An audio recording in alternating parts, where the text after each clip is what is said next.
Venezuela, les opérations de change assouplies pour tenter de relancer l'économie. Le président du Venezuela, Nicolás Maduro, tenant dans sa main un billet de 200 bolivars Miraflores Palace au Venezuela, c'est la nouvelle mesure du gouvernement contre la crise économique, l'assouplissement des opérations de change afin d'attirer des capitaux étrangers.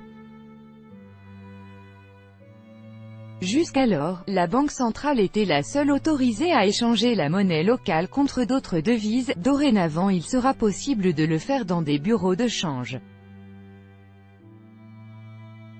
Au Venezuela, le dollar est utilisé par les entreprises pour l'import-export ou par les particuliers qui veulent sécuriser leurs fonds.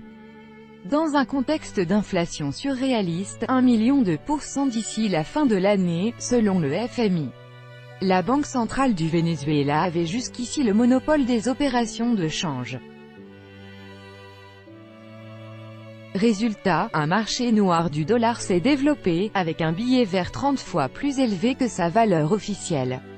L'ouverture du change à des bureaux privés va-t-elle changer la donne? Réponse de Luis Miotti, économiste spécialiste de l'Amérique latine à l'Université Paris 13, cela ne va résoudre rien du tout.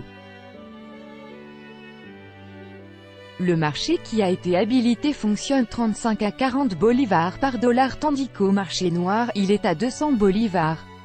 Cela veut dire qu'il y a des quotas quelque part. Cette mesure ne suffira pas à combler la demande de la population vénézuélienne, soutient l'expert. La semaine dernière, le président vénézuélien, Nicolás Maduro, annonçait une dévaluation spectaculaire du bolivar, en lui supprimant 5 d'un coup pour faire face à l'inflation et à la crise économique, qui cause de graves pénuries de nourriture ou de médicaments.